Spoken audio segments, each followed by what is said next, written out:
Live from the Cajun capital of the world. I'm the average Lafayette, Louisiana kid. See, I'm back on my...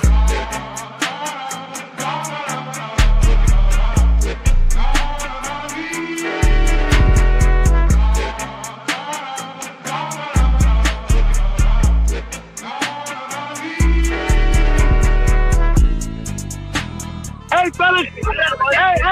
Hey, Brady Review said, congratulations. Say what's up, y'all. Yeah!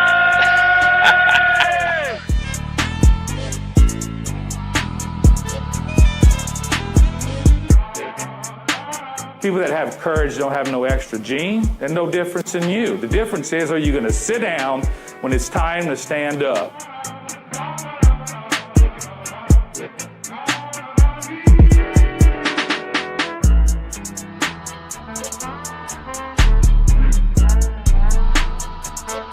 Ladies and gentlemen, welcome in to another edition of the Gulf Coast Bank post-game show. And thankfully, it's a happier post-game show than we anticipated at some point in this ball game earlier. Yeah, boys, it was a very interesting ending to that game, but the Cajuns end up getting the 42-39 win over Texas State. And first thing I got to say, I'm not going to say the F word. I want to say F Texas State. Those guys are classless. I hate playing in them in every single sport because of the way that they act. They think they're God's gift to the freaking Pac State Conference, which is a glorified Sun Belt, okay? Acting like they're too good for the conference. And then 13-0, baby. We are their daddies. By the way, I do want to send a shout out real quick. And if you checked out the cover for today's episode, I specifically included this in it because I wanted this to be seen. I do appreciate the effort that was put in because I think this is actually quite funny, guys. Give me a second. Let me see. Let me get this on the screen. There we go. Yeah, that is actually really funny. I appreciate the effort put into this. I'm going to use it. And look, cheers to you, buddy. I'm taking a sip for Cutman, guys. Thank you for the parting gift. Appreciate it. Hey, if I dish it, I can take it, baby. I can take it. Jerry, what's going on, buddy? How you feeling? Great, man. 13-0. Texas State after the game wants to start a fight on the field with our team. I guess when you can't beat them, fight them. Don't let the door kick you on the way out of the Sun Belt for the Pac-12. That was the win we needed tonight. I thought we did a really good job, in the first half. But we'll talk about the second half. But overall, 13-0. 13-0. And, good win tonight. Got a little win streak going. And the season's still alive, Nick. Season's still alive. Jerry and I holding it down at home. We've got Lane and we've got the Bubba's Cup out at the tailgate. But before we get to them, we do want to remind everyone our new structure for postgame is we're going to get into the game notes. We're going to talk about the game and then we'll open it up for calls. So just bear with us. You're welcome to get into the Twitter space if you want to comment there. Or also, I will have the phone line open as well. I'll throw that number up once we get to the point of the show when we want to start taking calls. But look, guys, and like you said, Jerry, at the beginning of this game, we go out, we force them, Texas State, to a 4th and 1 on their first drive because we did win the toss, deferred. So Texas State, they get a first down to go 4th and 1. We stop them. They punt to us. And then what do? All we do is, again, Lunch does his thing, pass to the left, complete to 10 yards. To who? Shelton Sampson Jr. once again. Lots to say about that drive. It was a balanced attack. You had Zylan rushing. You had Lunch attempting a deep pass on the left, incomplete to Shelton, but that's okay. He was sacked on that drive, but he did it with his arm. He did it with his legs through that first drive, and then ends up a 7-0 score at that point in the ball game. Texas State gets the ball back, and guess what? They don't score again. They turn it over back to, they get 3 on a field goal to make it 7-3 Louisiana. On the next drive, they start showing their penalty. They are very prone to penalties, and we said that on the pregame, or I should say on the pregame show and on our midweek show. We said they're prone to penalties, so they did get the ball back. And look, they go up 10-7. You're not feeling great about yourself, and that's how we end the first quarter. So I'm not going to go into too much detail because we all watched the damn game. 10-7 after first quarter. Jerry, what jumped out to you? What jumped out to me in the first quarter, especially in that first touchdown drive, was I thought the offensive line actually played a really good game. Once again, second week in a row, our offensive line very effective with the run. I mean, that one 20-plus yard run by Zylan Perry where the offensive line literally pushed him an extra 10 yards, which led to a score. And I was going to mention that. Thank you for bringing that up because that was amazing. Well, it set up our will in that first drive. It kind of set the tone. I said early on, and we'll talk more about it, but one thing I said going into this game is you have to find a way to keep Texas State's offense off the field. And I thought we did that in that first drive. Big stop on a third down, short yardage, because they were very up-tempo in that first drive. And then we responded with a touchdown drive. So the keys to the game at this point, we were on track. And I thought that we did a really good job on that first touchdown drive. Once again, Sheldon Sampson, another touchdown to add to his repertoire. Big coming out party. I mean, he was kind of late to the party, but he's at the party now, so that was good to see. So yeah, first quarter, outside of giving up that long touchdown run by Lincoln Perry, who, by the way, played a hell of a game tonight. It was pretty much their entire offense next to that receiver that they had. I thought our offense really moved the ball well in the first quarter for the most part. Yeah, and I have to say on Texas State's second drive, there was a big play that they had, and it was really, look, Flowers was out of position. Or I should say, Flowers was beat on the play, but Skipper was supposed to come or give him coverage over the top in that regard, and you could tell Cortland was looking back like, "Hey, where's my coverage?" And he was, I mean, honestly, we were just completely beat on that play, which was kind of a indicator for how the rest of the game would go after the second half. But first quarter, you get out there 10-7, you're like, oh, okay, here we go, it's going to be a shootout, which Des said we didn't want it to be, but it ended up being sort of a shootout at that point. You kind of felt like we had to score some points, and Louisiana comes back and does exactly that with a beautiful pass to Caden Jensen, who was on the right side of the line. It looked like he went on he looked like he ran a 5-yard, screen pass and went out deep on the left side. I can't. I've been drinking too much, Jerry, because of the end of this game. But he ended up getting wide open on the left side of the line, and that was a beautiful pass from Lunch Winfield to score 7 there. And if you give me 1 second, I have got a play I would like to show you, thanks to Will Heron and our friends over at. What are they now, Jerry? KADN, Fox 15. No, it's not KADN Fox 15, Jerry. Remember, we talked about this. No, I'm sorry. It's News 15. News 15. I'm going to get this out. My apologies. So, thanks to Will Heron and News 15, he was actually right on the sideline. And I'm pulling this up right now. This was just a beautiful, beautiful pass by Lunch. And Will just happened to be right on the sideline when this happened. And because he is the brand ambassador, I do want to highlight this play. Let me see if I can get that up here real quick for us. Because, again, it was a thing of beauty. Here we go.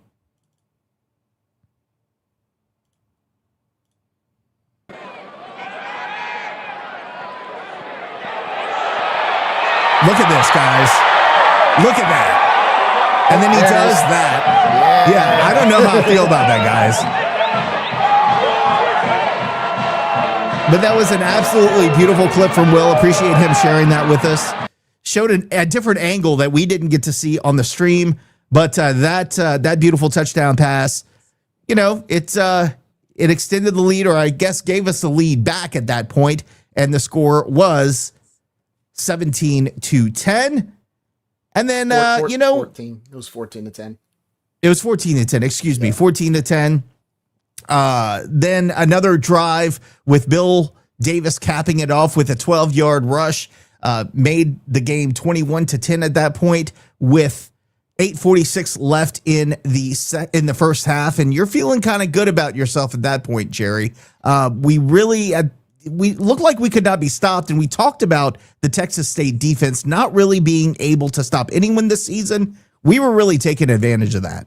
Well, let's talk a little bit about that drive, that touchdown drive to Caden, because leading up to it, we had a pass to Sampson for a first down. We had a slant to Landon Strother for a first down. We threw another pass to Sampson for a first down. So Lunch was just on the money on that drive, passing the football downfield before that touchdown pass to Caden Jensen. So by the time he threw it to Caden, I mean, he was clicking in all cylinders in the passing game. Compliments to the offensive line for great pass protection once again, just like last week. And, leading into that fourth drive, one thing that we did was we picked it off. Cody Jackson picked it off on third down. The ball was bobbled. And what do? We respond with another touchdown. Same point what I made previously when I said, keep that offense of Texas State off tempo. Make sure that we take advantage of their mistakes and don't let them get into a groove. And we did that. We picked it off. And then what do? Score right off of that turnover. So back-to-back touchdowns like that. Like you said, up 21-10 midway through the second quarter, knowing that their defense gives up 40 points a game in conference, I'm feeling good right about now. Logan Klotz did a good job kicking off in this game, by the way. I just want to give him a shout out because I don't think we talk about it. I know we complained about the kickoffs a couple of seasons ago about how we never kicked the ball deep, and I think he's done a really, really good job on kickoffs. And again, a 65-yard kickoff, a return to the 35 for Texas State on the following drive. And then on 3rd and 1, on 1st and 10 on that drive, the Cajuns sack Brad Jackson on the play. And Jordan Lawson doing some work. He recovered the fumble, and Louisiana gets the ball back. And what do? We get the ball back, and we score yet again to make it 28-10 Louisiana. Again, at this point, feeling pretty good about ourselves again. Now Texas State showing their offensive prowess on that drive. And again, Brad Jackson just showing an arm. He completed a pass to the left for 24 yards, and that ended up in a score with 4:26 left in the first half. Louisiana still up 28-17. But you know what we did? We kept our foot on the gas. We didn't try to do any conservative crap. We kept the ball on the ground, but we also passed when we needed to, aided by a couple of penalties from Texas State. They tried to get a couple of timeouts, but that didn't work for them. And we get it all the way down to the 1-yard line after a couple of throws, by the way, to some tight ends again. Not only did Caden Jensen have some catches in the tight end room, but also got to give a shout out to our boy Brock Chappell, who had some key plays. And then Lunch rushed it up the middle for 1 yard with 21 seconds left in the half to put us up 35-17. Oh, by the way, we get the ball back in the second half. So again, Jerry, you're feeling good about yourself at that point. Yeah, I mean, think about it. Out of the 6 drives we ran in the first half, 5 of them were touchdowns. 14 points came off of turnovers that we caused against the Texas State team that, again, they're always, when they're clicking, they're in rhythm. So at this point, you're up 18 points. I'm thinking, look, you get the ball second half, put in the end zone one more time, you're up 25, we can put the game away. I felt really good at half. I thought it was probably one of the better halves of football we've played. I'd even say offensively it might have been better than last week because you scored 5 touchdowns and you were able to move the ball both in the air and on the ground. I mean, in the first half, Lunch had 3 touchdown passes. So no, it was a great first half. Sheldon Sampson had 2 touchdown passes. Bill Davis and Zylan Perry got to share the rock. So no, just all around. That was the kind of offense we were kind of expecting coming into the preseason. Fun to watch, and it was great to see our defense make some really, really key stops in our own territory to help set up 2 touchdowns. As I mentioned, you go into the second half feeling good because you get the ball back. We do convert third down and go 1st and 10. And then on 3rd and 8 on that drive at at the Texas State 40, Jaden Rios intercepts a pass that is intended for Kadarius Wade, and Texas State gets the ball back. So essentially, they kind of cancel out us getting the ball first in the second half. On that drive, they get all the way down to the UL 40-yard line, and it's 4th and 5 on Louisiana's 40, and then they attempt a short pass to the right. It's complete, but only gets 3 yards. They needed 4 and turnover on downs back to Louisiana.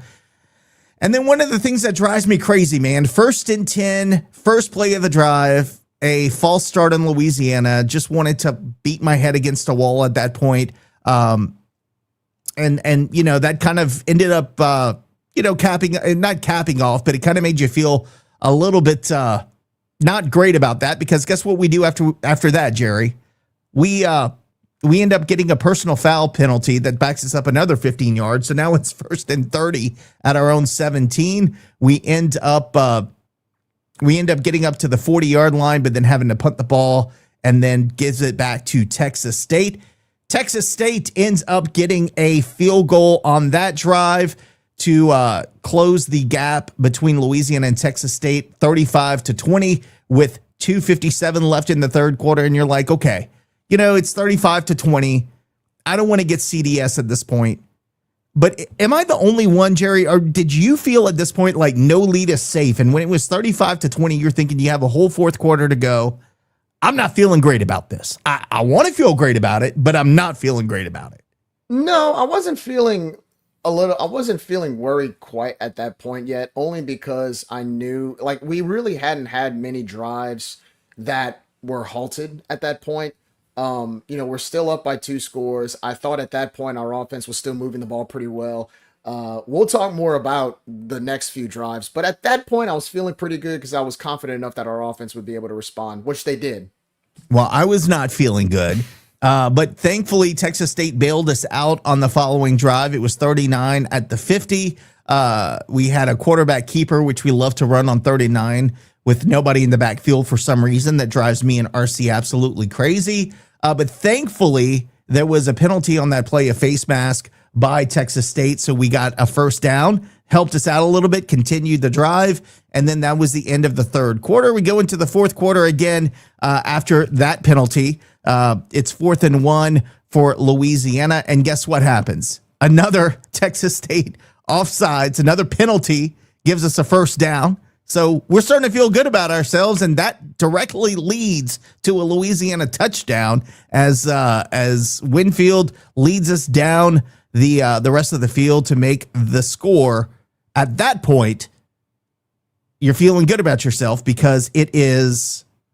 Let's see, what is the score at that point, Jerry? You're up 22 points. You're up 22 points in the fourth quarter with 13 minutes left. You're up 20 points, 20 plus, 3 scores. Thank you. So you're feeling good. 42-20. And then what happens, Jerry? Big plays. One big plays. Play. Yep. Another one big play. It was a 49-yard reverse touchdown, wasn't it? And this is when Bo Sparks kind of started to take the game over, because it was a weird rush to the right, and he ended up gaining 49 yards on that play for a touchdown, but nobody touched him. I don't know. I mean, I've watched it 3 times, and I don't know why nobody touched him, because he ran right into the heart of our defense. But he ran right around the right side of our left side of our defense, and nobody touched him for 49 yards. He ends up in the end zone, and now the score is 42-26. And again, CDS starts kicking in. I see Terry starting to comment. I'm like, oh, God, here we go. Yeah, how you feeling at that point when it's 42-26? I'm still feeling fine. 16-point lead. Once again, I think our offense is, we just scored a touchdown. I think our offense is going to get back into a groove, or at least burn some clock, get some first downs, extend the drive. I'm feeling good. And then we start doing our thing, Jerry, that we do every week. Lunch keeps it to the left. Lunch keeps it to the right. Lunch rushes to the right.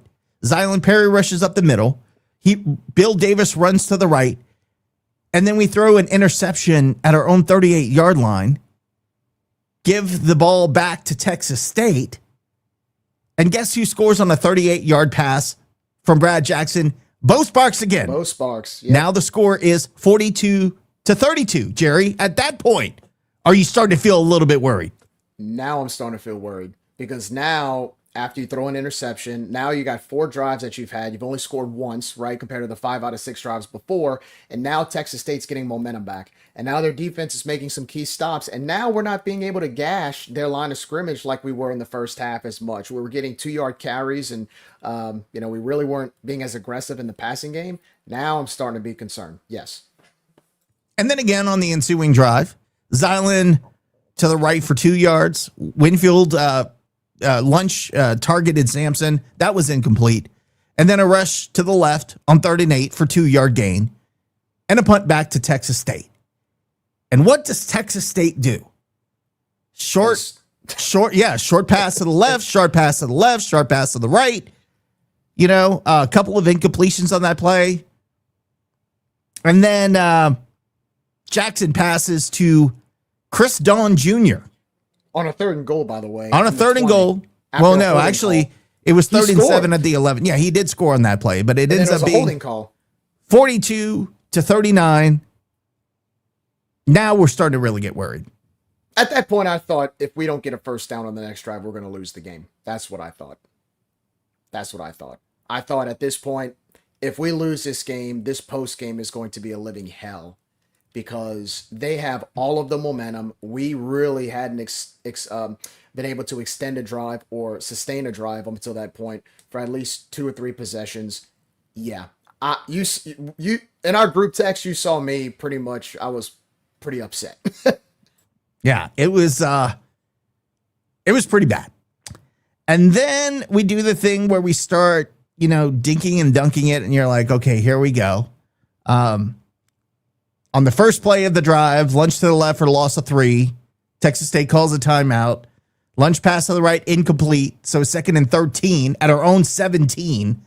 And I'm like, you got to be kidding me, guys. You're really going to give this ball back to Texas State. Then he pulls one out of his bag of tricks, pass up the middle, complete to Sampson Jr. once again for 19 yards, who has definitely become his safety net. And then, it started getting weird, like an offside by Texas State, and then another offside by Texas State, and then a delay of game by UL. And it was just, it started getting crazy at that point, but it was kind of par for the course because this game ended up being weird.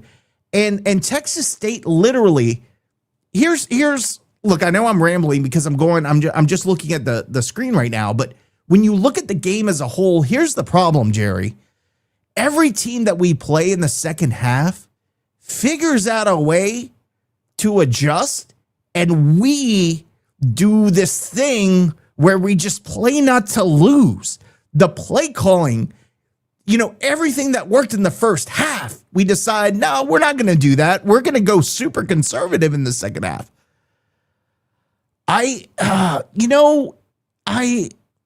It baffles me, dude. Like, why are we that bad at adjustments in the second half? And why do we, it wasn't even defensible at that point because the guys who announced the games on TV couldn't even, they were like, we can't continue to do this. And we did.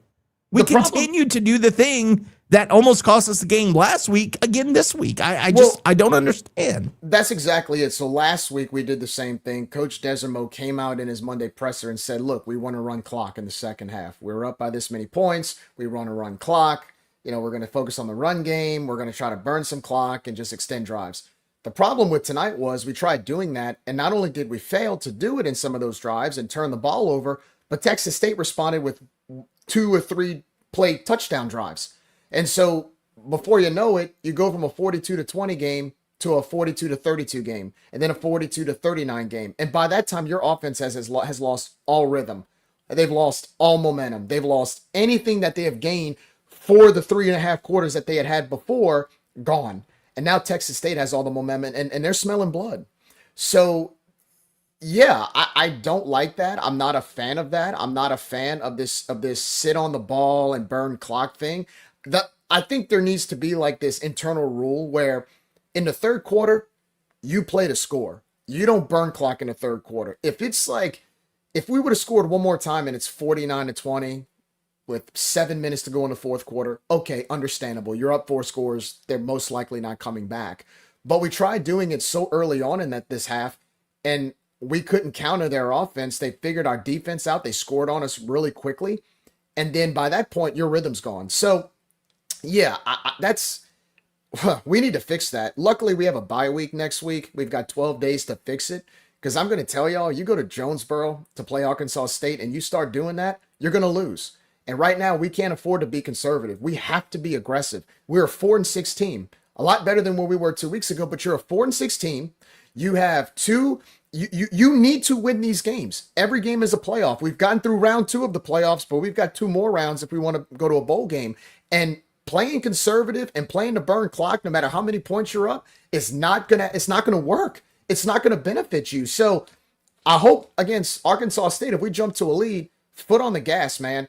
Foot on the gas and keep your foot on the freaking gas until the clock strikes 0. No more of this ticky-tack, let's burn clock, because you're going to Jonesboro against another high-powered offense that can score on you in 1 or 2 plays. You saw what they did against Texas State about a month ago with 50 seconds left in the game. They came back and scored on 5 plays and won the damn game. So we can't afford to be conservative. We can't afford to sit on the football. We have to stay aggressive in these next 2 games, starting with Arkansas State. They're going to have to fix this in the next 12 days, Nick. One of the questions is from Dubois. Did Walker make an appearance this week? No, he did not. And then we've got Adrian saying, Des said in the postgame he probably should have been more aggressive. No shit, dude. Come on, man. No kidding. We've said this every week. And look, when we were up big, I said, do we owe people apologies? And now I say, no, we don't, because this is exactly the shit we talked about the entire season. And we've gotten healthier, which has covered a lot of the deficiencies from the coaching perspective. But good God, man, stop. Why do we stop doing stuff that works an entire game? By the way, why does our defense, how on earth do you in the second half get continuously burned by the same wide receiver who is wide open down the field? That just boggles my mind. I get a blown coverage early in the game, but this has become a pattern. We continue to have guys. Again, I'll go back to that first blown coverage where Flowers is looking for help over the top and it's not there. How do we continue? And when you know it's coming at you, you still can't stop it. You can't tell me we don't have the speed. All we've been told is how much speed we have this year on this entire team. So that's difficult for me to understand. And I'm going to open it up to you, Terry, in just 1 second. I do want to comment on this. Wonder to Win commented, said these interceptions weren't on lunch. They were bobbled by the defenders and the receivers. Look, bobbled to the defenders by the receivers. I'm not saying it's Lunch's fault at all. I think Caden would tell you for sure on his catch, he should have come down with that catch. I mean, I'm not defending, him not being able to come down with it. And I said it when it happened. I'm like, Lunch shouldn't have made that throw. And because he had an angle to gain he might have gotten the first down had he just run with the ball. So that's why I was saying in my head, he shouldn't have thrown that pass to Caden, but Caden should have come down with the ball. I won't argue with that. But man, agreed with Adrian. And turn your head when the defense. Thank you, David. When the defense is playing pass protection and they're going one-on-one against a wide receiver, turn around, dude. Play the ball. Don't play the receiver. We saw us get burned on that once, which I hated the call, but it was pass interference because he never turned around. He just ran right into the receiver, and the receiver grabbed him, took him down, and said pass interference, Jerry. Most of the time when you don't turn around, especially if there's any physical contact, the ref's going to throw the flag. I didn't like it, but yeah, it's going to happen. So, no, I mean, it is what it is. I'm just happy we escaped with the win. Look, 13-0 to the Pac-12 you go. Don't let the door kick you on the way out. And by the way, when you lose with class. Don't come down the field and start fights. I cannot wait to that. And, I know there are rumors about us playing them in the future. I don't want to play Texas State in the future. I am so done with them, dude. Nope. They show no appreciation for anything of being in the Sun Belt Conference. They talk shit about us constantly. Go. Have fun. Bye. Do your thing. Go with your $2 million coach that is now 0-5 in conference and have fun playing Boise State and Oregon State and thinking you done something. Congratulations. Terry Johnson. All right, man. I'll let you loose on this one. What's going on, man? How are you? Yeah, what's up, boys? Doing great, man. Like, you can't take wins for granted. You know, this season started off horribly. I mean, the season started off how the second half ended, basically. But we won, and like I'm happy about that. Like, I'm pissed about how the second half, but I'm happy that we won in the end. I mean, it's crazy how we can't beat Rice, you know, who doesn't care about football at all. Like, Rice does not. I mean, I heard that they announced that Rice is getting a new facility upgrade. I mean, Nick, you live in Houston, so you probably know about it. I saw like they got like a new facility. They're getting a new facility upgrade for their stadium, which is great. It's fast overdue. But they don't care about football. We can't beat them. But like a school like Texas State, who has just as much money. I think Texas State has the most money in the Sun Belt, and then it's like ODU and then James Madison have like second and third. So beating a team like this, 13-0, when UL is drastically underfunded, we're in a $25 million hole, and yet we, year in and year out, we just embarrass these guys. I love it. I honestly do hope we play them in non-con, because honestly, we need a non-conference game next year. We need 2 non-conference games. I don't know if Maggard is working on that, but we have not, since Tech is coming into the conference, we have not announced two new non-conference games. So I'm very worried about that. So hopefully Maggard's doing something to fix that, and not worried about a mascot. But anyway. Well, you know what? You know what else? You know what else Maggard needs to be worried about? The fact that we are competing in a almost a playoff situation and need every single win the rest of the season. And 14,231 people showed up for the game today. That's what the athletic department needs to worry about. Without a doubt. I mean, I gave up on attendance when I knew how the season started. I knew the attendance was going to be bad. I wish people still come, but like, and I threw that in the tall grass because I knew the season started out, you know. Yeah. TSAP's playing at night, no one's going to come. But you know, like I think it's funny. I made the joke. I think Kenny and Dez have the same agent, because I think Kenny has finessed his athletic department to get him $2 million a year and go at least 7-5 in regular season and win the first and go to the first respondable. Kenny is a mastermind. Kenny and Dez are masterminds. Okay, their agent is the best agent of all time. I mean, it's crazy, but you know, I'm not gonna lie. Like, I wasn't excited when Tech came to the conference. I'm not excited. I'm not excited to trade Tech, a team that I absolutely hate, for Texas State, a team that I kind of like so don't like. But it is what it is. I love the black jerseys. I don't know if y'all did. I love the black jerseys. What y'all think? I did like them. I thought they looked sharp. I think they were better than other black jerseys we had. I don't know about I don't know about the helmets. That's a whole different story. Not crazy about it. I mean, I get you don't either. Okay, at least I know it's just not me. I hate as a service member, and this is coming from me as a service member. I know other people might feel differently that serve. I don't like the flag decals on uniforms. I personally think it's disrespectful to the flag. Those shouldn't be a thing.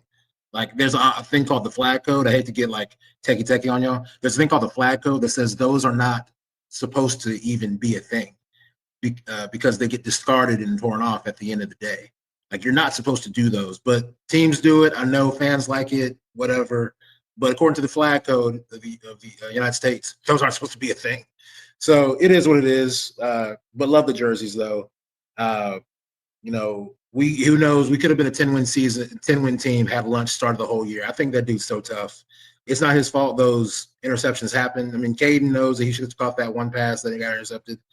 You know, and then Sampson, who had a solid game, had a first down. He dropped a pass in the fourth quarter. So I don't think the play calling, the offensive play calling, was as conservative as a lot of people thought. We were doing the same stuff we've been doing. The players just didn't execute. I'm be honest with you. Defenses, on the other hand, that's a totally different story. But that's just it, Terry. And that's where I'm going to challenge you, because it seems like in the second half, when you have been pounding the ball the whole first half, you should wear down the defense somewhat. And every defense we play against in the second half is better, and we continue to not do anything differently. except play 10 yards off the receivers and continue single man coverage on the guy who beats you every play. I don't understand that. Yeah. I don't get it. And like, I don't know if y'all noticed this. I said the first Texas State's first drive, they went like, they got a first down, and I think they had like 6 plays. They were going tempo like very well. Yep. And the tempo was going. I was like, why don't they just keep going tempo? And then in the second half, they kept go tempo again. I'm like, why is DJ Kinney not going tempo on this, like on our team? I mean, I don't understand why he stopped doing that, but I don't know. He paid Coach $2 million. He apparently knows what to do. Last thing I'll say is we threw the tight ends. Offensive line blocked very well on the run plays, but the pass blocking is abysmal. Pass blocking is horrible. I don't know who played right tackle, but the man opens up his hips every time a guy gets past him. He doesn't keep his shoulders square, and Lunch had to skate around some sacks, man. Like it was bad. It was just so bad. And last but not least, you know what I'm going to say? Update the damn commercial. Do something. I can't freaking stand it. Did you see? By the way, did you see how quickly I updated? Like I made a commercial, and it sucked, but it took me like less than an hour to do a better commercial than they have going on now. But you can't tell me they don't have money. The Texas State's commercial, they had like devotionals from like students, and they were talking about like, oh yeah, I love Texas State, blah blah blah. It didn't look like all that great in like Hollywood, but it was a solid commercial, man. How much does it cost to just get some devotionals people talk that say they love their university and get some pictures and videos of, the festivals that go on? Laughing, what's going on in there? Is anybody there? I mean, I know we fired people, but does anybody work? Still clock in? I don't know what's going on, Terry. But we'll move on because RC is going to yell at me if I don't go to him. So let me go to him real quick. I appreciate. Hey, just keep yourself on mute, but unmute if you want to talk. And by the way, before you do go, I want to say, so they moved Jax last week. Jax was at the right guard, and then they had Mackey at right tackle with Matt Broussard back. Matt Broussard moved to right guard, and then they kicked Jax to right tackle. And it was our play on the right side of the line was much better last week. I'm just going to leave it at that. I'm not going to say anything other than the having Jax at right guard, having Mackey at right tackle worked better for us last week, in my opinion. Yeah, I mean, just you can't open your hips on a pass pro, man. No. You just cannot do that. The lane's just wide open. Yeah, for a free rusher. And look, Jax has got to play better at right tackle too because he got beat a couple times badly. Could have cost us. It did cost us at certain points of the game. RC, I know you've been waiting, brother. What's going on, man? How are you? Well, the first thing I want to say is thank God we came away with the dub on that one.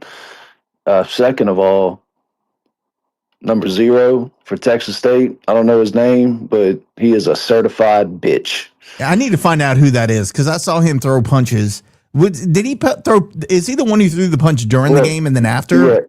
Yeah. Well, he started. I think it was whenever maybe Sampson caught that pass and they called it targeting, but then they said it wasn't targeting or whatever. But he was mad about something. Tamir Jackson, by the way, is his name. Yeah, Amir bitch. Okay, cool. I want to say at the end, whenever we were kneeling on it, is whenever he did some shady shit and got up in one of our O-line's faces and started trying to start his stuff. They took him off of the field and they walked him down the sideline, and instead of getting him off, completely off the field, they let him sit by the tunnel, and then at the end of the game, he runs into the middle of everybody's just shaking hands, and he starts throwing punches. Shocking. At a guy who doesn't have a helmet. I think our guy was 84. It kind of looked like 84 may have told him something while he was walking away, but then he turned right back around. He threw like 2 haymakers at our guy. So yeah. Anyway, he's a bitch. GJ Kinney, imagine paying $2 million a year to lose to Michael Desormeaux 4 times. That's what I'm saying, baby. Ridiculous. and then 13 in a row. Like it really don't get much shittier than that. And then they get to go to the Pac State Conference, and they're probably going to get their shit pushed in even worse over there. They can't even get a freaking win in the Sun Belt this year. I mean, how good of a send off is that? Hey Ryan, can I be rude right now, man? And I'm telling you why I'm gonna be rude. We have the ambassador who is live at the tailgate. Do you mind if I cut you off real quick to get him on? Hell no. All right, don't go anywhere, dude, because I want to hear the rest of this. You are entertaining as shit, so I want to keep hearing this. Before we go to you, Caden, I know I sent this to you already, but I got to do it again, man, because this is your first, I believe it's your first career catch as a Cajun at tight end. Let's look at this again. Look at this. I mean, this is just beautiful. You got behind the defender, beat him by 10 yards, and then you did this thing, bro. We will have to talk about that. Yeah, we'll get into that. Yeah, but Explain dude, yourself. how did it feel to get your first tutty, brother? I mean, it was pretty surreal. I was telling the guys here, like, that was kind of a design play where, like, throughout the week, it's an option play. So it's either Brock or I out on the route. And so the whole week has been Brock that's been getting out. And so when he was lined up over Brock, I was like, shit, I'm in it. So I ran the route and I saw he was there, and then turned the ball was in there. I was just lucky to be in that position, honestly. The linebacker didn't bite whatsoever, dude. You were like in the clear. When you turned up the sideline, I was literally saying, throw it to Caden. Literally, he could take a shower by himself over there. He's all alone. And then lunch hit you in stride. The next thing I was worried about was I saw that safety come in. I'm like, okay, I hope it's just enough space to where he can get in the end zone. I don't want to get him tackled at the 1 yard line. I want my man to score. And sure enough, you walked into the end zone. Yeah, it was one of those things I was like, okay, like, do I go back and just, lay a shoulder into him, or do I just try and coast him? And then the dance too. I mean, that's something I've been not practicing all week. Oh, don't lie. Don't lie. No, you were looking in the mirror and you were doing that, No, I mean, it was like every day at practice, the guys and we always mess around, and I'm not out there to dance because I know I can't dance. So like, I'm out there just trying to look stupid. And so like, that was the goal. Hopefully it was just kind of funny, but I kind of blocked out. I had some more plans, but I kind of blacked out when I scored. So it was fun. It was glad to see. I think your dad blacked out too, because he was texting me and then he started texting like some shit that I couldn't read. So I was like, I guess he's having a good time. He said he would get drunk after this game. I hope he's doing it, man. Let's talk about, you guys got out to that big lead, and then we felt like it was conservative play calling, but in your opinion, was it conservative play calling? Did Texas State just make good adjustments? Did we just not execute? Like, your thought from that perspective, because we were frustrated and going, why the hell are we doing this? But it could be a combination of the three. What is your opinion on that?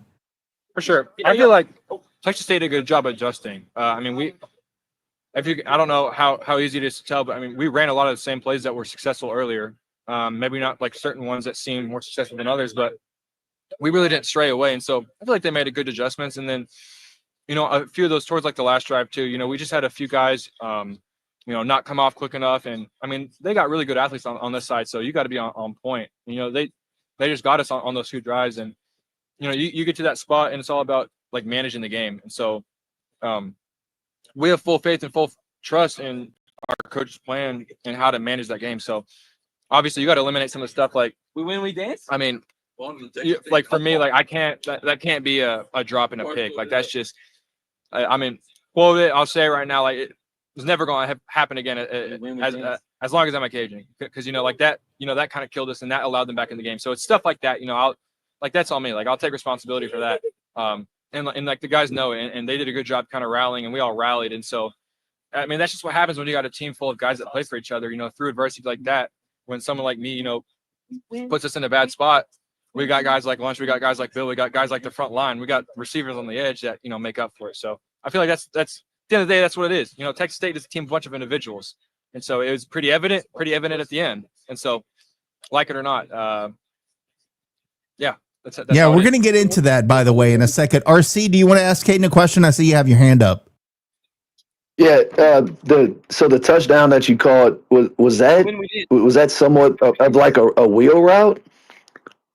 Yeah. So it was kind of like basically a rail. We call it like a rail, just railing up the side. And so obviously you got to sell the over route to kind of bring him to bite in, and then as it allows, just up the sideline. And so it was there. Thankfully, it all starts with, Yeah. Bill getting there. I watched it like the whole play just kind of come, and I was like, God damn it, fucking Caden is he's wide open, and I think that was the probably the most open I've ever seen a tight end in our offense. So I guess my question is, do y'all? I guess what's keeping us from going away from that, or not keeping on going back to that? Yeah, it's tough because like that's a singular play as far as like that.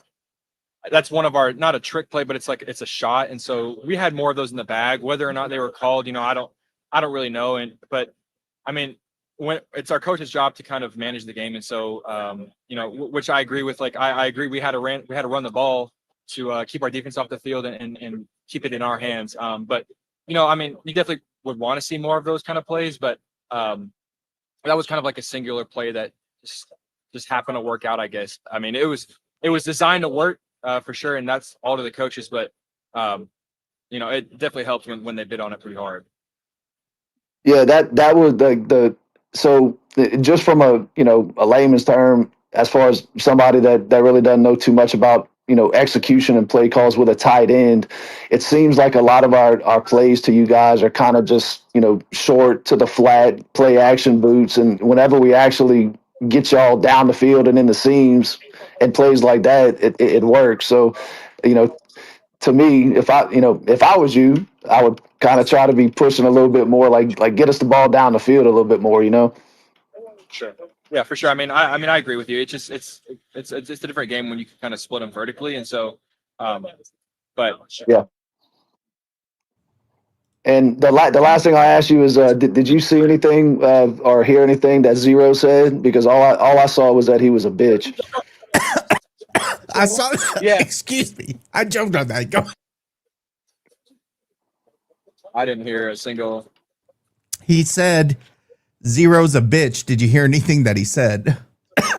Yeah, I mean, he was a dumbass. Like I think he was the one that was, I forget which one it was, but on like the quarterback push, like I was on the ground, he's like stepping on me. So I was like pulling on his leg and he wants to cry. And it's like, I don't know. It's just, I was trying to talk to him for the end of the game, but I mean, obviously when we're in victory formation, it's kind of quiet. So 42-39, Exactly. Caden. 13-0 against Texas State, Caden. That's the talking you needed to do tonight, and you did it. So that's all that matters.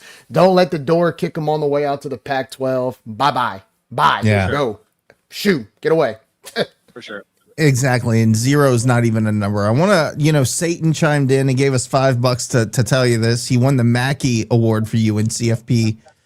26, 234 catches for 2,283 yards and 39 touchdowns, brother. That's a lot to live up to. That's some good stuff, man. That's some good a lot stuff. to live up to. I know you want to go eat. I know you want to go have a good time with your family, man. Do you have any other questions, Jerry, before we let this guy go have fun and celebrate the dub? Go ahead. I've got a special message. I've just been informed. I got it on my my earpiece. I've been told to tell the people to head to the Yard Goat for the Cajun win. So There you go. That's words that I'm getting in the ear. So Yard Goat is good stuff. By the way, I did see you bear hug. I think it was Zero on the last play when he tried to start, or somebody tried to start shit on, like when we were kneeling it. I saw you come from behind and pull a guy off, and I'm like, "That's my boy. He got him." I was whispering some things in his ear, but I'm not going to repeat them there. So. Sweet nothings. We'll just say that. You just told him, "Great game, buddy. Great game." Yeah, You'll get us next time. I mean, like all jokes aside, like something like that happened at the end of the game. I think it's pretty evident, and I know like our coaching staff and our guys, we're proud of each other and proud of how that kind of went out. And that says a lot about a team to where like we're defending our guys, and it wouldn't be a Cajun win without it being a nail biter. And so as the season's been going, so like for us to kind of to build together in all three units and find a way to win, that's the biggest thing. And so I think that's what we're really happy for, and we're looking to kind of build off of that and go 1-0. So I mean, it's great that we got to send them packing after 13-0 against them. So yeah. Okay, now I want to say one more thing before you go, man. You get a 12-day break. Next weekend, you get some time off, get to rub some salt on the wounds that I know you've been battling hard the last three or four games, but or the last 2 games, really. But I wanted to ask you, going into Arkansas State, right? Each week is a playoff game now. How, I guess, is it the same approach that you take? Because this one was, you want to stay undefeated against them. It's one game. Now you go to Jonesboro. It's a pretty intense environment. We've had some success, but we've got some trouble there. In the next 12 days, what would you say your approach would be, focused on that game and hopefully getting the win, keeping the season alive for a possible bowl berth? For sure. I mean, you touched on it. I wasn't part of the travel squad whenever they traveled. I think my freshman year there. I didn't make that trip, and so I know that year I believe they beat us. I don't think we played very well. You can quote me on that. It was, and from what we've kind of gathered, it's a tough spot to play, and so, and they're a good team this year. They got good guys. They've got a good defense, and so we know that it's going to be a hostile environment. It's in the middle of nowhere. It's away from home, so I feel like the urgency is just kind of gonna pick up because we're one step closer to getting that 6-win bowl eligibility, right? Like we're halfway there. We've gone 1-0. We've gone 1-0. We got to go 1-0 again, and then we worry about the rest of the season after. But now it's getting back and having the urgency to get back and get healthy, get in the film, make corrections to where we can go out in Arkansas State and we don't leave it up to chance. No matter how it is, we've been saying this to the team, get it in your mind, we're going to come out with a win. Well, however it looks, that's up to us, but we're going to come out with the win. So that's the mentality, and that's how we attack every single day. Well, you don't make it easier on my blood pressure, brother, because you are called the Cardiac Cajuns for a reason, and we've been calling us that for many years, even through the Napier era. We know how it is, man. But look, appreciate you coming on. Go have some food. Go enjoy your family. Tell your dad to get that damn Lexus fixed, because between he and I and our car problems these last 3 weeks, I know he was yelling at your mom at one point, but now this was not on your mom. So, tell him to take it easy and get it fixed, and I'll see him back there in a couple weeks. Yeah. Hey, appreciate y'all again. It's good to go 1-0. Good deal, man. Thanks so much. Ladies and gentlemen, Caden Jensen, the brand ambassador, tight end for UL, man. How great is that? By the way, James Johnson is chiming in. Who is daddy? James, if you want to get on Twitter Spaces real quick or give us a call, we'd be more than happy to go into why we named the episode Daddy. But RC, I didn't mean to cut you off for Caden. Did you have anything else you wanted to talk about? I'm sure you did in the second half, because we were all frustrated by how the rest of the game went after the halftime score. So I want to give you the opportunity to wrap up your thoughts. I just wanted to make sure that Caden knows that if he doesn't make it to the league, he always has a future in WWE. That's right, baby. That's right. And I think his dad could probably be his tag team partner. His dad could be maybe his manager. He'd be like Paul Bearer. I mean, the Rock. The Rock. That's the path of the Rock. Remember, that's the path of the Rock, and look how he turned out. So, yeah, good stuff. RC, you're awesome, brother. Thanks for chiming in, dude. Keep yourself on move. If you want to chime in later, have at it, bro. Let's talk. Hey, Nick, let's talk to the guys at the tailgate. I know we talked to the brand ambassador, Lane. Lane, what's going on out there, man? Like, everybody, you always do this. You always shut it down. We don't hear from you, and then you freeze. The freeze. Oh, dude, by the way, I did see a TikTok about the freeze. That is, when you hear that coming on at a wedding, you just throw everything down and you go out on the dance floor, bro. That's right. Lane, what's up, buddy? They're talking about playing a football game or something with AD. Did we not? Okay, so let's talk about this publicly. We had a conversation that we would have somebody watching to make sure we kept people away so that we can have a real conversation with the folks at the tailgate. What is going on? And by the way, tell people to stop walking in front of my damn satellite because you keep going out. Jerry, we've been through this. It's Raging Review After Dark, man. And people are celebrating going 13-0 against the Bobcats. I don't know what to say. I see Phil Martin here, by the way. Phil, tell us what do we have any drink specials going on in the Yard Go tonight? What is going on, man? Oh, there you are. But yeah, put the headset on Phil if he wants to tell us what's going on, or he can chime in on YouTube as well. No, go get it. He walked away. Okay, well, I asked him the question, let us know what's going on at the Yard Goat tonight because he did encourage everybody to go out there. I think that would be a good thing, too. We got Southern Miss Goose chiming in, man. Hey. I'm telling you. Hey. I wish he would get on the Twitter space just to honk. Just a honk. Hey, you know what? I'll take the honk tonight. It was better than a hiss. We almost hissed in the last couple of minutes, but I'll take the honk. Gotta tell you, brother. Gotta tell you. Yeah, let's look. The difference in the halves was really, really bad. You thought it was gonna be a blowout in the first half, and it was at that time. But then we got too conservative and didn't know what the hell we were doing in the second half, and it just. I'm glad don't mind it, but I'm glad we got the win. But it should have been double-digit win at least. Oh, we know. No, there's no question. Being happy to win and being aggravated at what happened during the game are not mutually exclusive. Like you can't, it's okay to say, yes, I'm really happy we won, but I'm not happy at these things that happened leading to the win. And I'm tired of certain people that have a voice within the university saying, well, you're just mad. I mean, what do you want? We won. What is wrong with you? Well, no, I'm not mad we won. And I don't think anybody's mad we won. I'm thrilled to be 2 games away from bowl eligibility after how the season started. But we can still question and wonder why we did the things that we did that made the score so much closer than we felt that it should have been. Let's look at the game comparison. Texas State ended up with 528 total yards to our 384. They had 360 pass yards versus our 192 rushing. They had 168. We had 192, which somebody said, and I agree. This is very interesting. I think it was Cole who said it. 192 pass yards, 192 rush yards. We've been bitching and complaining we need to be balanced. I think that is a pretty balanced offense. The difference maker in this game, and I think the only reason we pulled it out, playing this conservative bullshit, was because we were 8 for 65 in penalties. Texas State had 11 penalties for 114 yards. That was the difference in the game. Now, I will say... Tell me this, though. How do you catch a team 3 plays in a row offsides? Well, I think... How does that happen?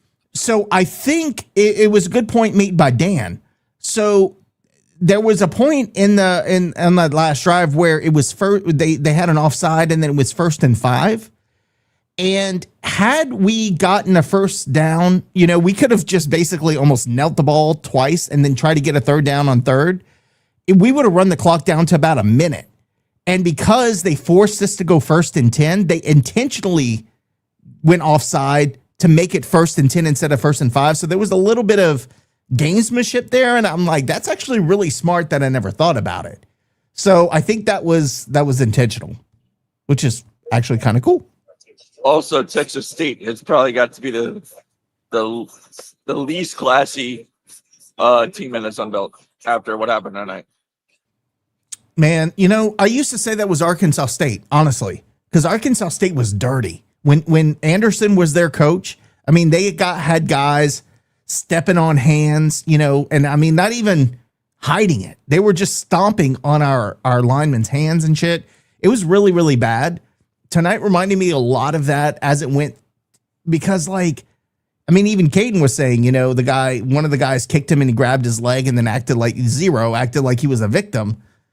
That is typical of a team like that. You don't see that a whole lot in the Sun Belt anymore, but that was ugly. Now, Troy, I mean, they're not classy in any sport that we play them in. I mean, you remember our friend that got, I dressed up as him for Halloween. He got in a fight with one of their idiot fans who blindsided him, but what can you say? I don't know.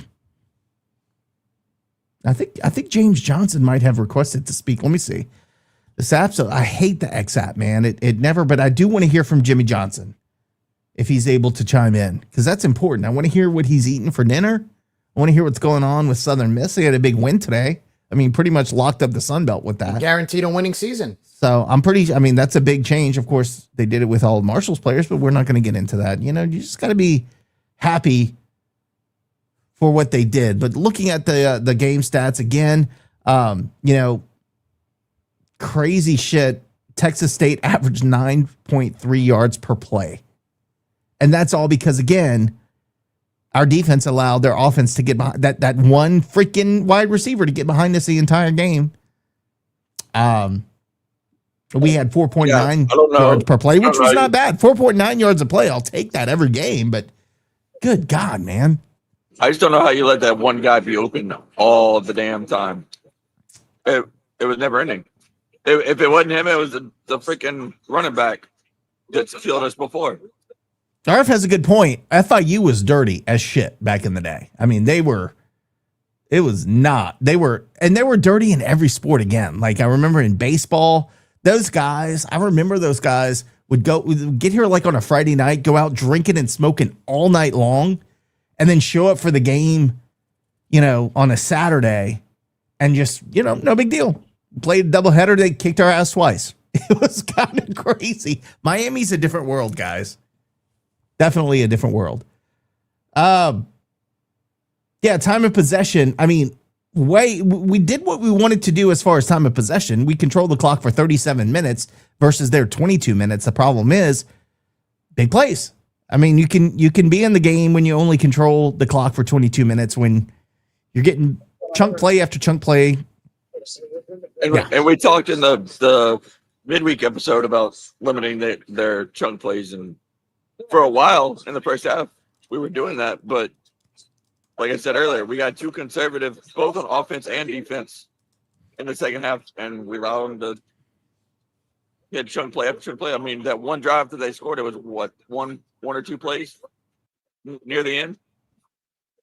Yep, I get it, Jerry. I don't want to turn the page on this too quickly. I want to keep talking about this. Oh yeah, the South Alabama. Yeah, the bus driver from South Alabama.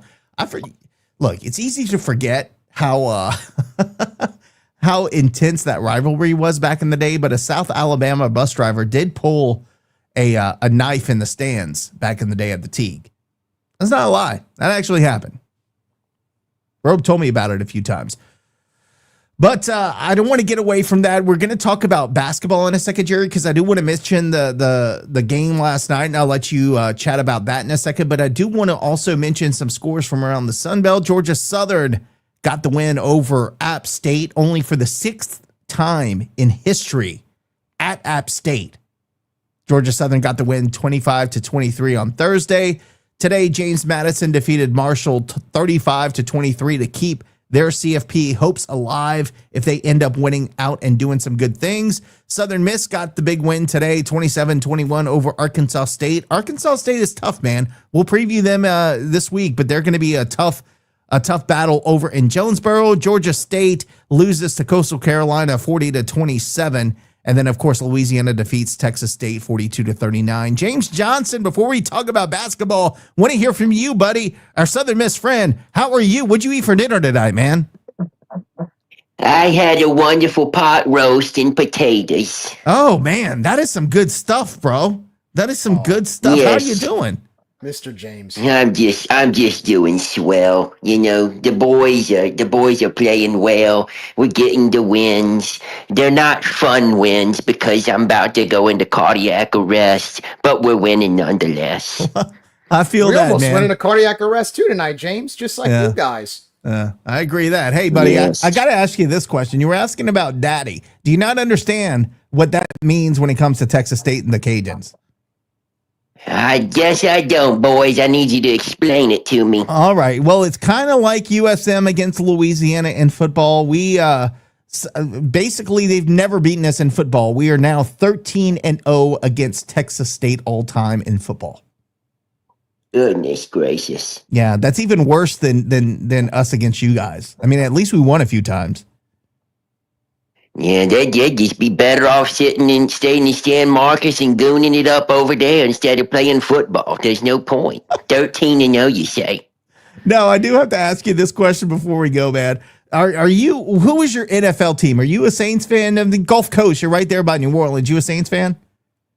Unfortunately, been a Saints fan for a long time. Saw Dempsey kick the ball 63 yards. With half a foot? With half a foot. Well, do you Half think a foot. do you think we're going to win tomorrow against Carolina? I'm sorry, say that again. Do you think the Saints are going to win against Carolina tomorrow? Oh, goodness gracious, no. They may as well just pack it up, boys. Benson has just run that franchise into the ground, unfortunately. Well, I think that's Mickey Loomis who But- did, but yeah, anyway. Yeah, well, Loomis, yes, Loomis. I have a question for you boys. Go What ahead. happened at the end? I saw Texas State started fighting, and they should have been fighting in between the play calls, in between the whistles. They waited until the end of the game to start fighting. I know, man. They're a trashy team, brother. Like they they decided to wait till they got their ass kicked and then started throwing punches. A guy it's with the just number crazy. a guy with the number of 0. I mean, that he is a 0. That fits the narrative. It was insane. And then, what's the deal with the conservative play calling once you get up by a few touchdowns? They did it last week in Mobile. Well, look, here's the deal, man. If we're being completely honest, Huff is probably going to go to his next job next year because that's what he does. And you never know. You guys like taking our players and coaches. Des may be your next football coach, and then you could ask that question to him next year. That's fair. James, I gotta go, man. It was fun talking to you, brother. Thank you for chiming in, and don't be a stranger, bro. Thanks, boys. Love the show. James on the pot. Yeah, look, sometimes the old people can't control their bladder. Man. They can't control their bladder. Yeah. Oh, God, we need our own James. Oh God, Jerry, what else we got? I don't know what else to talk about. Let's talk about basketball. Let's talk about that. Sure, why not? What happened in basketball last night? I mean, it was good. We got the dub, but man, again, it was like our game. It was like deja vu. we went up by 20 at the half, and then all of a sudden, it's a nail biter at the end. What can we not just win a game by No, we have to get our blood pressure up. Yeah. Look, first of all, 3,300 fans, largest That was attended awesome. crowd in 3 years. So that was nice. It's good to see that we do have some excitement in our fan base, and I do expect more on Tuesday when Tulane and Ron Hunter, the Tulane Green Wave, come to town. I'll be there in attendance. But no, man, I mean, look, you were up by as many as 17 in the second half, and you just kind of let Southeastern back in it, honestly. Couldn't make shots down the stretch, missing key free throws. I mean, we really didn't shoot many free throws if you want to talk about that. I mean, they shot 31. I think we shot like 12, and we missed some key free throws down the stretch. Offensively, we really couldn't get possessions going. I thought that Southeastern trapped us within the arch late in the second half, couldn't get scores, and we gave them a lot of open shooting opportunities, which is not how we play defense. We like to tighten up on defense. So I don't know, man. Look, this team, I said it the other night and I'll say it again. This team is a work in progress. I expect them to get better as the season goes on, and I do expect some ugly games. As long as we're coming, look, this is a brand new team. We're coming off a season last year where we won 11 games, finished like in 11th or 12th place in the conference. So any win is an improvement at this point. And as long as we're finding ways to win, even if it's ugly, it's almost like you kind of have to you just kind of accept it for what it is. And so I do trust that Quantas White's going to figure it out. I know he's had a lot of success as an assistant at Houston. He's going to bring some of that here. So just got to take it one game at a time, man. I think this team will get better as the season goes on. I'm not worried about it. But it was good to get the win last night. Yeah, I mean, he's two games into his career as the coach here, and so is the team. Let's be honest. I mean, it's not like he's coming into a situation where he's continuing a culture. He is building a culture, so it will take a little bit of time for him. The one thing that kind of irritates me a little bit is the undisciplined play. Like, we have got to cut down on the foul trouble that we continue to get in game after game. And again, it's only been 2 games, so maybe they'll clean that up. But our bigs have to stop fouling and start scoring. And that's where I think Hosanna, man, if he would have stuck around, would have been so big for us, because we don't have a presence under the basket right now, like a big guy like Hosanna was, who was just dominant on the boards. Now, look, we had some really good defensive plays during that game that were very impressive, but you still don't have the guy under the basket that just has the presence, that's not going to get bullied. We just don't have that yet. Hopefully somebody steps up, but man, Hosanna, I feel like he'd be such a difference maker in this offense and defense. I think he would just be, he'd fit in so well. I wish we could have kept him. Where's he at? Where is he at now? I think he's at like UC Santa Barbara or something like that. I thought he was in Houston, but wherever he is, man. UC Santa Barbara. I wish he would have stayed around. I liked Hosanna. Plus, he was just a cool guy. Game talked to us. What the hell? Yeah, I know. But they're a work in progress. They're a work in progress, and I'm gonna follow. We're gonna follow them every step of the way, and hope that they improve as the season goes on. I expect them to. I expect them to get better as the season goes on. So no worries here. Absolutely. Lane, anybody else over there at the tailgate that want to give their final thoughts before we call it a night? Because I'm ready to go eat. I'm ready to go drink some more and just enjoy my Saturday night. What you got over there? I think people are getting ready for the Raging Review versus the Fans football game. I want nothing to do with that. Jerry, final thoughts before we call it an evening. Good win tonight. I said last week, one game at a time. We're still in playoff mode. We're down 2 rounds. We got 2 more to go to become bowl eligible and play that extra game. And look, 2 weeks ago, we were all but wondering if we could win another game. And so far, we're 2 for 2. It was good to see us come out swinging in the first half. Second half, we need to tighten up and we need to be a little more aggressive, keep the foot on the gas. And when we get to Arkansas State, we got 12 days to take a break, 12 days of rest, 12 days to regroup, and 12 days to come together and find a way to get a big win in Jonesboro. Because I'm going to just tell you right now, and I'm going to say it on the air, if we win in Jonesboro, we're going to beat Monroe. If we go to Jonesboro and take care of business and get that win, we will beat Monroe and we will go to a bowl game. By the way, shout out to Albino, the alligator. Yeah. Up at the tailgate. Look, I'm you know what? I'm going to say it. To everybody who's freaking out about albino, to everybody who is so paranoid about, I don't want a white alligator. Literally, you walk up to him. He looks so harmless. My daughter, my 3-year-old daughter, was like obsessed with him after she took a picture with him. The number of kids that were lined up to take pictures with him as he's walking up and down the tailgate was really cool to see. So I hope that his presence changed the perception of fans, because actually the costume looked pretty cool. I'm not going to lie. I think it looked pretty awesome. So, I got to give a shout out to Corey for that. I've told a bunch of people in the last couple of weeks with this, you don't have to like albino. You don't have to like the idea of an alligator. But what I do respect and what I will back Corey on and the alligator on is the fact that somebody took his time, took no money, took absolutely a lot of flack to do something for the school he graduated from. It's kind of like what we do, right? Like this is it's a hobby, and it's become business oriented over the last few years, but at the end of the day, it's passion. He did this out of passion, and we need more of that. We need more fans with passion to act on passion and to make a difference, because it's for the school that we love. So shout out to Corey, shout out to Albino showing up today. Hopefully he shows up to more events. I think it resonated with the fans today, guys. I saw a lot of people were very, very receptive in a positive way to him. So that was a good debut. And I think also, we got to stop making it hard for fans to be fans and people who want to help. We had 14,000 people in the stands today, guys. That's bad.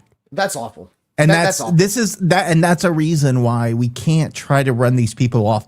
Thankfully, Corey was persistent and stuck around. But a lot of people give up. They stop. If it's easier to go do something else with your time, you do it. Corey didn't do that. It's like us. I mean, it's easier for me not to do this and not to have memes about me and not to get shit talked and insulted and all this shit. It's easier for me to not do that. But I'm passionate about what I do because I want to be somewhat of a voice for the fans. And I think, you got to stop working against people like us and start listening to what we're saying. And the sooner we do that, I mean, hell, look at the shit that the university is in now. Well, you should start listening. I know Terry's being facetious on this, but I do want to make a point. If people in Martin Hall or people on campus are actually offended by this, what Corey's doing, and he's basically picking up your slack. It is your job to produce a mascot. It is your job to get the marketing right, to get younger fans and kids involved and get them latched onto this university and latched onto this program. It's your job. he's basically doing your job for you. So if you're so upset about the mascot, if you feel offended about the mascot, well, you're earning a paycheck every week. Why don't you form the mascot? Because Bro, guess they're what? not even here anymore. That's part of your job. They're at Texas Southern now. You know, they're not even here anymore. Well, and by the way, the person are people really offended that our unsanctioned mascot is white, which is also a school color? Like, well, I mean, people will say anything on social media. People will say anything on social media. So you take that with a grain of salt. Any mascot you pick, people are going to get offended some kind of way. You're never going to get a unanimous satisfaction from anything. I'm sure when the Cajun chicken came around for the first time, people were like, "Why do you pick a chicken?" I mean, again, the legend has it that Russell Heim had a choice between a dog costume and a chicken costume. It was a last minute thing he had to pick, so he's like, "Well, I'll try the chicken costume and see how it looks," right? And it turned out to be probably one of the greater mascots we've ever had. And so that came off a whim. So all this foolishness about, well, I don't know if I want it to be this or that. I've always said it's not about what the mascot is. It's who's inside the mascot. Who portrays the mascot is what matters. We can. Who is it for? It's not for adults. It's for kids. They don't care. They don't have that. Yeah, whatever, man. It's for my. We're overthinking this shit. It's a guy in a freaking costume. Enjoy it. And you know what happened today? He went out there. There was no big deal. Nobody threw shit at him. Nobody yelled at him. They took pictures. They were excited. The kids loved it. You know, and everybody went along. I mean, with their lives. It's not that big of a deal. You know what it's for? It's for my 3-year-old daughter. Who loved it. Like, she went, like, we walked in, she was like, "Where's the alligator? Alligator." Like, this isn't for me. This isn't for you. This is for kids. This is for the younger fans, for people like me when I was 6 or 7 and I remembered the Cajun chicken that brought me back to UL games. Living 2 hours away, by the way. I mean, the Cajun chicken would bring me to the game, would bring me because of the entertainment that he brought.